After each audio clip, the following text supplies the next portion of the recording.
ဖြစ်တံလေရင်းသားစောချစ်မနေ့ကတောင်ငူမြို့အားလာကနှစ်တို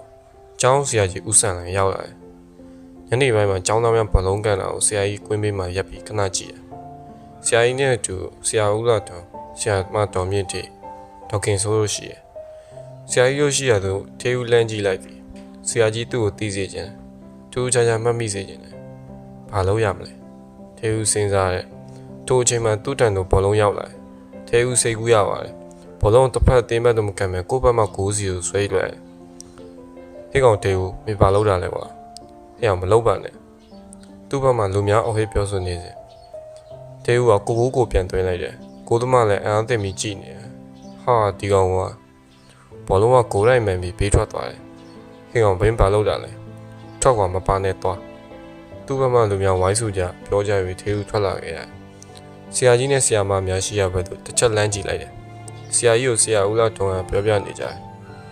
ဝေးလုံးရဲ့ဘာပြောမှမသိယနေ့ရောက်ထေဦးဆရာကြီးနဲ့ထိတ်တိုက်ရေးစားတွေ့ရတော့မယ်တတိယထဲမှာခင်ပြေကိုထေဦးစောင့်တူရဲ့ဖင်ထိုင်လဲကျသွားတယ်ထေဦးကဖြစ်စမထဲမှာဖြစ်တယ်တကယ်ဆိုတတိယရဲ့ဆရာမကိုတိုင်တင်တယ်သို့တော့ဒုတိယရဲ့ဆရာမဒေါခင်ဆိုကခင်ပြေကိုခေါ်ပြီးကျောင်းကြီးရုံးခန်းသို့သွားပြီးဆရာကြီးကိုတိုင်တယ်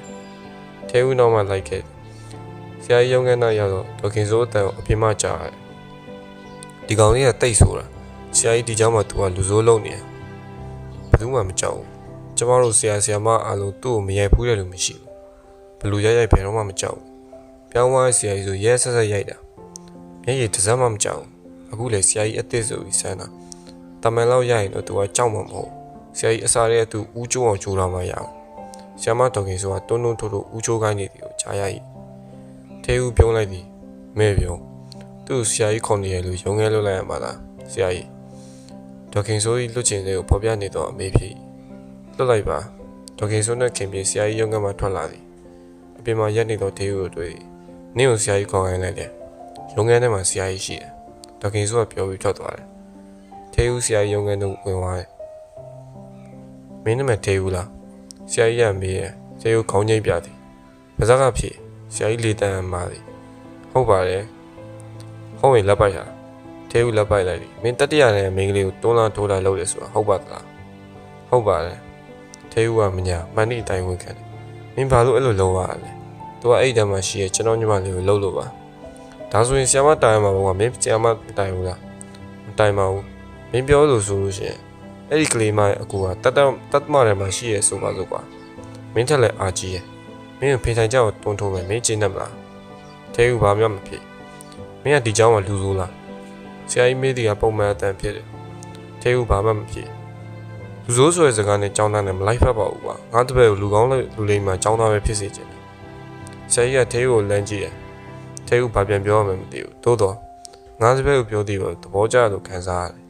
အရင်ကသူ့ဘယ်သူမှငါတပည့်ကိုမခေါ်ဘူးအောင်လူကောင်းလူလိမ့်မှာဖြစ်ချင်ဘူးလားလို့ထေဦးကိုကြည့်ရဆရာကြီးကမေးလိုက်တယ်ဖြစ်ချင်ပါတယ်ထေဦးရဲ့အဖြစ်ကျောင်းသားကောင်းတယောက်အောင်ဖြစ်ချင်ဘူးလားဖြစ်ချင်ပါတယ်ဆရာကြီးကဇွဲပေါ်မှာအသိရှိရဲ့ကျိန်လုံးရှိကိုလမ်းကြည့်လိုက်တယ်ဒီကလေးကအချိန်ပေါင်းများစွာရိုက်ခံရပြီရိုက်ခံရမှာကိုကြောက်ခံမတူကျောင်းသားလူဖြစ်ရတာကိုဂုဏ်ယူနေရန်တူပါတယ်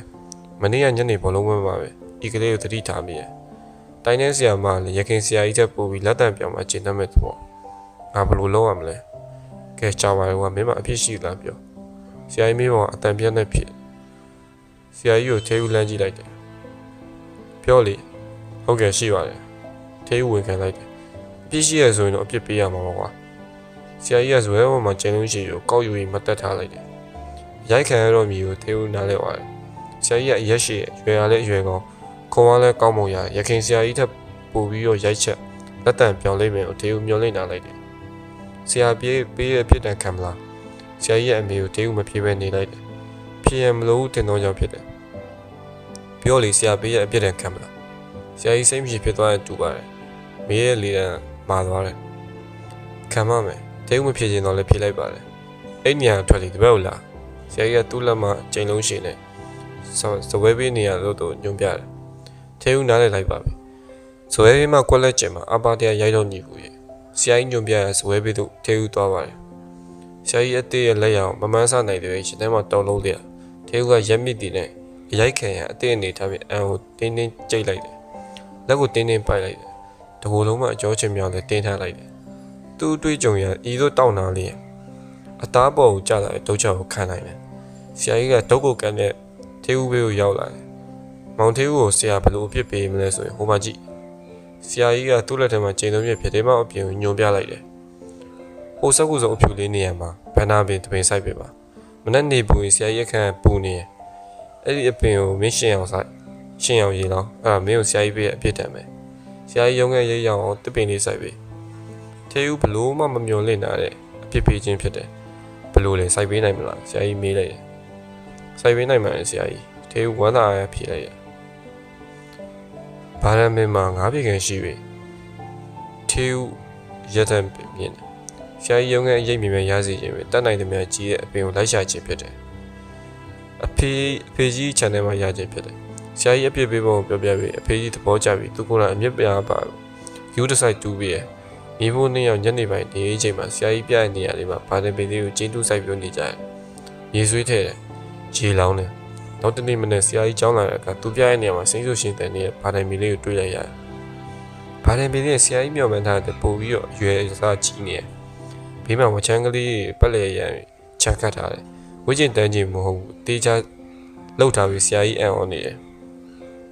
ဆရာကြီးကចောင်းသားတယောက်ပစ္စမထဲမှာတေးဦးကိုခေါ်လာရင်ပြောတယ်မကြမီဆရာကြီးရုံးကန်သူတေးဦးရောက်လာတယ်မောင်တေးဦးဒီအပင်မင်းကူမနှက်ဆိုင်လိုက်တာလားမဟုတ်ပါဘူးဆရာကြီးမင်းညကျွန်တော်စိုက်တာပါဆရာဒီလောက်ပင်ကြီးကြီးရဖို့မမျော်လင့်ပါဘူးပါမင်းပင်ဆရာတင်တဲ့ပူကြီးနေတယ်ဆရာကြီးရုံးကန်အရေးမြင်မြင်ရစီချင်လို့ပါတေးဦးပြောပုံကရိုးရိုးလေးဖြစ်သို့တော့သူ့စိတ်ထားကိုဖော်ပြနေတယ်ဆရာကြီးကဘာတိုင်းပင်သေးစီကိုလမ်းကြည့်ငါးတစ်ပည့်လှုပ်ထားတာပေးတဲ့ပြစ်ဒဏ်ကိုတာဝန်ကျေဆိုတော့မျိုးမဟုတ်ဘူးကွာ